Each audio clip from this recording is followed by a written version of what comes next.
नमस्कार मंडळी, नवीन tax regime अंतर्गत गृहकर्जाच्या रकमेवर आणि घर भाड्याच्या उत्पन्नावर प्राप्तिकरदात्यांना मोठ्या प्रमाणावर सवलत मिळू शकते। तसंच याशिवाय अजून 2 सवलती तुम्हाला मिळू शकतात।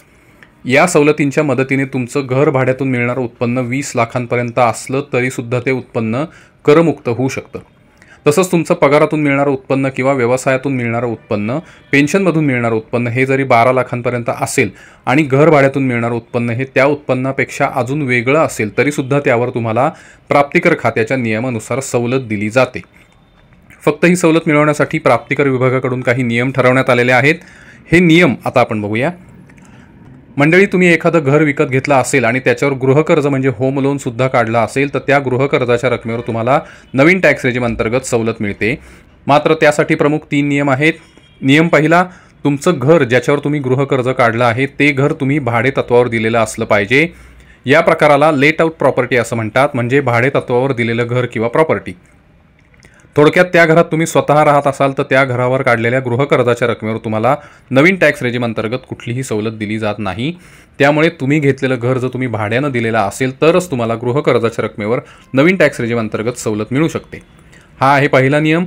दुसरा नियम आहे, तुम्ही काढलेल्या गृहकर्जाच्या रकमेतील फक्त व्याजाच्या रकमेवर तुम्हाला नवीन टॅक्स रेजिम अंतर्गत सवलत मिळू शकते। म्हणजे काय तर कुठल्याही गृहकर्जाच्या हप्त्याचे किमान 2 भाग असतात। एक भाग असतो मुद्दलाच्या रकमेचा आणि दुसरा भाग असतो व्याजाच्या रकमेचा। यापैकी नवीन टॅक्स रेजिम अंतर्गत फक्त व्याजाच्या रकमेवर तुम्हाला सवलत दिली जाते। हा आहे दुसरा नियम। आणि तिसरा नियम आहे, तुम्हाला आयकर विवरणपत्र किंवा इन्कम टॅक्स रिटर्न भरावा लागेल आणि तो भरताना नवीन टॅक्स रेजिम निवडावा लागेल, कारण या सवलती किंवा वजावटी नवीन टॅक्स रेजिम अंतर्गत मिळू शकतात।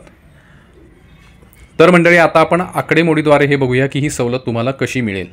मात्र त्याआधी एक महत्त्वाची गोष्ट तुम्हाला लक्षात घ्यावी लागेल की गृहकर्जाच्या व्याजाच्या रकमेशिवाय अजून 2 प्रकारच्या सवलती तुम्हाला नवीन टॅक्स रेजिम अंतर्गत मिळू शकतात, ज्यामध्ये घरपट्टी आणि स्टँडर्ड डिडक्शनचा सुद्धा समावेश होतो।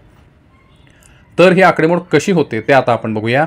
सगळ्यात आधी आपल्याला जे घर भाडं मिळतं त्यातून त्या घरासाठीचा जो टॅक्स असतो, ज्याला आपण घरपट्टी म्हणतो, ती रक्कम वजा केली जाते। त्यातून उरलेल्या रकमेतून 30% रक्कम स्टँडर्ड डिडक्शन म्हणून वजा केली जाते। हे स्टँडर्ड डिडक्शन का दिलं जातं तर भाड्याने दिलेल्या घरात काही दुरुस्तीसाठी किंवा इतर खर्च केले जातात, त्याची भरपाई म्हणून ही वजावट दिली जाते। आणि तिसरी वजावट गृहकर्जाच्या EMI किंवा हप्त्यामधलं जे व्याज असतं त्या व्याजाच्या रकमेची वजावट मिळते। मात्र ही वजावट जास्तीत जास्त घर भाड्याच्या रकमेतून घरपट्टी आणि 30% स्टँडर्ड डिडक्शन कमी केल्यावर उरलेल्या रकमेएवढी मिळू शकते।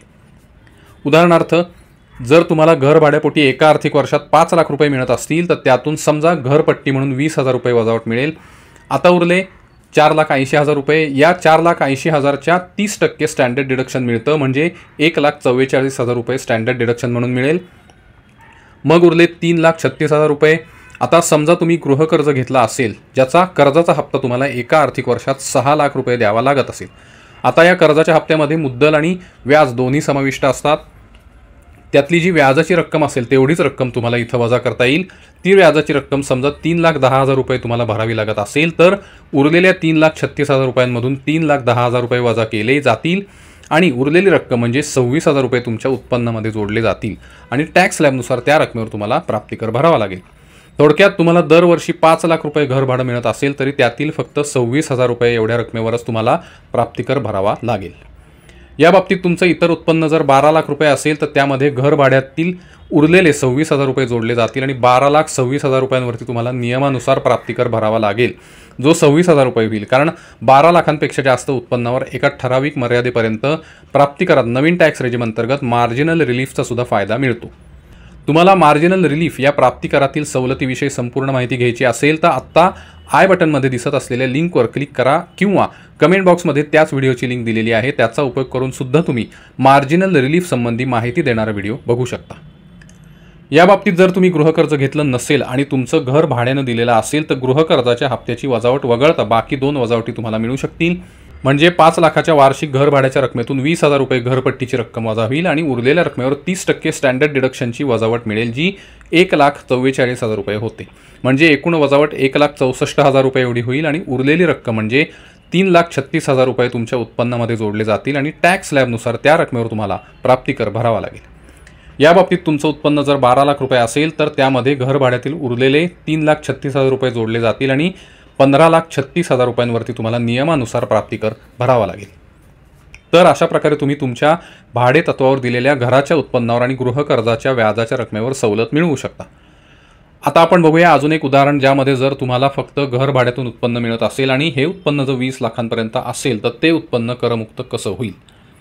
समजा तुम्हाला घर भाड्यापोटी एका आर्थिक वर्षात 20 लाख रुपये मिळत असतील, तर त्यातून समजा घरपट्टी म्हणून 50,000 रुपये भरावी लागली, तर त्यावर 50,000 रुपये वजावट मिळेल. आता उरले 19,50,000 रुपये. या 19,50,000च्या 30% स्टँडर्ड डिडक्शन मिळतं, म्हणजे 5,85,000 रुपये. आता उरले 13,65,000 रुपये. आता समजा तुम्ही गृहकर्ज घेतला असेल, ज्याचा हप्ता तुम्हाला एका आर्थिक वर्षात 3,90,000 रुपये द्यावा लागतो. आता या कर्जाच्या हप्त्यामध्ये मुद्दल आणि व्याज दोन्ही समाविष्ट असतात, तर त्यातली जी व्याजाची रक्कम असेल तेवढीच रक्कम वजा करता येईल. ती व्याजाची रक्कम समजा 2 लाख रुपये आहे, तर उरलेल्या 13,65,000 रुपयांमधून 2 लाख रुपये वजा केले जातील आणि उरलेली रक्कम असेल 11,65,000 रुपये. ही रक्कम 12 लाखांपेक्षा कमी असल्यामुळे तुमचं उत्पन्न आर्थिक वर्ष 2025-26साठी करमुक्त होईल.